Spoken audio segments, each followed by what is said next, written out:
Hello students, कैसे हैं आप। चलिए आज मैं आपके लिए लेकर आई हूँ हमारे अतीत भाग 2 कक्षा 7वीं की इतिहास की पाठ्य पुस्तक का पहला पाठ हजारों वर्षों के दौरान हुए परिवर्तनों की पड़ताल का अभ्यास कार्य। तो चलिए शुरू करते हैं क्लास 7th हिस्ट्री का चैप्टर 1 हजारों वर्षों के दौरान हुए परिवर्तनों की पड़ताल पाठ का अभ्यास कार्य। प्रश्न पहला, अतीत में विदेशी किसे माना जाता था। ये वेरी इंपॉर्टेंट क्वेश्चन है बच्चों, और इसका उत्तर है मध्यकाल में गांव में आने वाला कोई भी अनजान व्यक्ति जो समाज और संस्कृति का अंग न हो विदेशी कहलाता था। ऐसे व्यक्ति को हिंदी में परदेसी और फारसी में अजनबी कहा जा सकता है। प्रश्न 2, नीचे उल्लेखित बातें सही हैं या गलत, निशान लगाओ। क, सन 700 के बाद के काल के संबंध में अभिलेख नहीं मिलते हैं। ये सही है बच्चों। ख, इस काल के दौरान मराठों ने अपने राजनीतिक महत्व की स्थापना की। ये भी सही है। ग, कृषि केंद्रित बस्तियों के विस्तार के साथ कभी कभी वनवासी अपनी जमीन से उखाड़ बाहर कर दिए जाते थे। ये भी सही है। घ, सुल्तान ग्यासुद्दीन बलबन असम, मणिपुर तथा कश्मीर का शासक था। ये गलत है बच्चों। तो क सही, ख सही, ग सही और घ गलत ऑप्शन है। प्रश्न 3, रिक्त स्थानों को भरें। का, अभिलेखागारों में डैश रखे जाते हैं। अभिलेखागारों में दस्तावेज रखे जाते हैं। ख, डैश 14वीं सदी का एक इतिहासकार था। जियाउद्दीन बर्नी 14वीं सदी का एक इतिहासकार था। ग, डैश डैश डैश डैश और डैश इस उपमहाद्वीप में इस काल के दौरान लाई गई कुछ नई फसलें हैं। तो ऑप्शन में आएंगे आलू, मक्का, मिर्च, चाय और कॉफ़ी। इस उपमहाद्वीप में इस काल के दौरान लाई गई कुछ नई फसलें हैं। प्रश्न 4, इस काल में हुए कुछ प्रौद्योगिक परिवर्तनों की तालिका दें। उत्तर, 700 से 1750 के बीच के 1000 वर्षों में अलग अलग समय पर नई प्रौद्योगिकी का विकास हुआ, जैसे सिंचाई में रहट, कताई में चरखे और युद्ध में आग्नेयास्त्रों बारूद वाले हथियारों का प्रयोग शुरू हो गया था। प्रश्न 5, इस काल के दौरान हुए कुछ मुख्य धार्मिक परिवर्तनों की जानकारी दें। उत्तर, 1000 वर्षों के दौरान धार्मिक परंपराओं में कई बड़े परिवर्तन आए। लोगों में दैविक आस्था व्यक्तिगत स्तर पर और सामूहिक स्तर पर था। हिंदू धर्म में नई देवी देवताओं की पूजा, राजाओं द्वारा मंदिरों का निर्माण और पुरोहितों का महत्व बढ़ा, जो कि ब्राह्मण हुआ करते थे। इस काल में भक्ति आंदोलन का प्रारंभ हुआ, जो कि कर्म कांडों के आलोचक थे। इस काल में 7वीं सदी में इस्लाम और 16वीं सदी में ईसाई धर्म का भारत में प्रादुर्भाव हुआ। प्रश्न 6, पिछली कई शताब्दियों में हिंदुस्तान शब्द का अर्थ कैसे बदला है। उत्तर, पिछली कई शताब्दियों में हिंदुस्तान शब्द के अर्थ में अनेक परिवर्तन हुए। 13वीं सदी में जब फारसी के इतिहासकार मिन्हाज ए सिराज ने हिंदुस्तान शब्द का प्रयोग किया था, तो उसका अर्थ गंगा यमुना के बीच में स्थित क्षेत्र और पंजाब हरियाणा से था। उसने इस शब्द का राजनीतिक अर्थ में उन इलाकों के लिए इस्तेमाल किया जो दिल्ली के सुल्तान के अधिकार क्षेत्र में आते थे।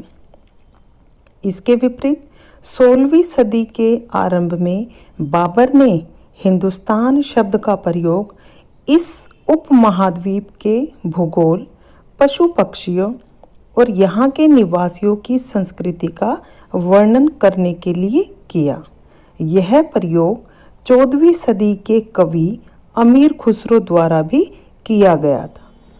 यह शब्द हिंद के ही कुछ कुछ समान था, मगर जहाँ भारत को एक भौगोलिक और सांस्कृतिक तत्व के रूप में पहचाना जा रहा था। प्रश्न 7, जातियों के मामले कैसे नियंत्रित किए जाते थे? उत्तर, जातियां स्वयं अपने अपने नियम बनाती थी, जिससे कि वे अपनी जाति के सदस्यों के व्यवहार को नियंत्रित कर सके। इन नियमों का पालन जाति के बड़े बुजुर्गों की एक सभा करवाती थी, जिसे कुछ इलाकों में जाति पंचायत कहा जाता था। लेकिन जातियों को अपने निवास के गांवों के रिवाजों का पालन भी करना पड़ता था। प्रश्न 8, सर्व क्षेत्रीय साम्राज्य से आप क्या समझते हैं? उत्तर, सर्व क्षेत्रीय साम्राज्य से तात्पर्य उस साम्राज्य से है जो अनेक क्षेत्रीय राज्यों को मिलाकर बना हो, जैसे सल्तनत साम्राज्य, मुगल साम्राज्य आदि।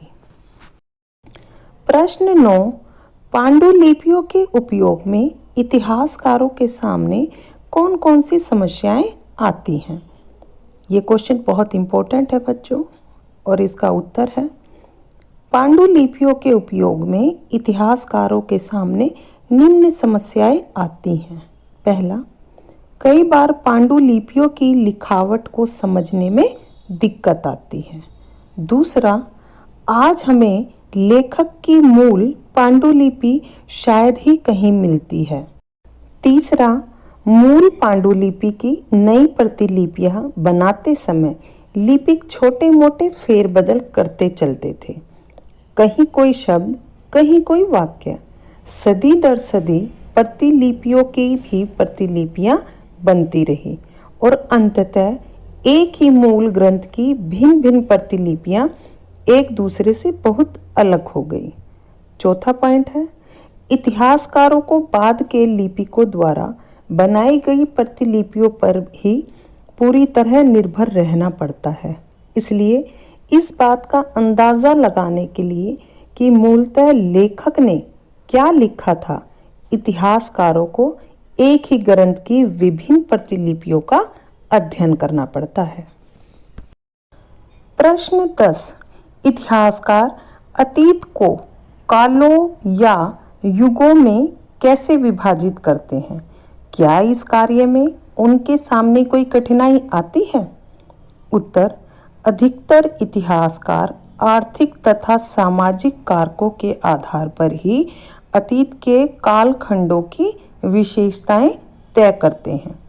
इन आधारों पर इतिहास को प्राचीन, मध्य और आधुनिक कालों में बांटा गया है। कालक्रम को विभाजित करते समय इतिहासकारों के सामने यह समस्या उत्पन्न होती है कि वे किस महत्वपूर्ण घटना के बाद कालक्रम का विभाजन करें। प्रश्न 11, अध्याय में दिए गए मानचित्र 1 अथवा मानचित्र 2 की तुलना उपमहाद्वीपों के आज के मानचित्र से करें। तुलना करते हुए दोनों के बीच जितनी भी समानताएं और असमानताएं मिलती हैं, उनकी सूची बनाइए।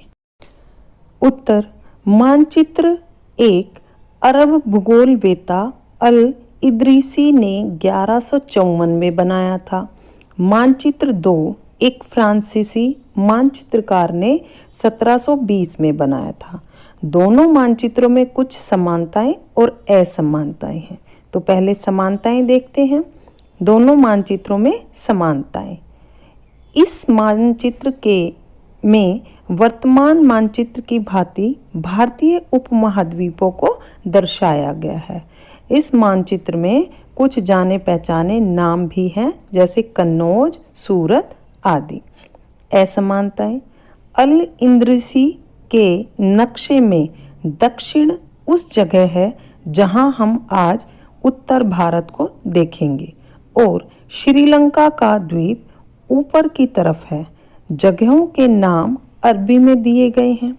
यह मानचित्र आज के मानचित्र से काफ़ी भिन्न है, अलग है, लेकिन फ्रांसीसी मानचित्रकार के मानचित्र में आज के मानचित्र से थोड़ी सी भिन्नता है। जैसे बम्बई क्षेत्र और गुजरात क्षेत्र का मानचित्र आज से भिन्न है। प्रश्न 12, पता लगाइए कि आपके गांव या शहर में अभिलेख रिकॉर्ड कहाँ रखे जाते हैं। इन अभिलेखों को कौन तैयार करता है?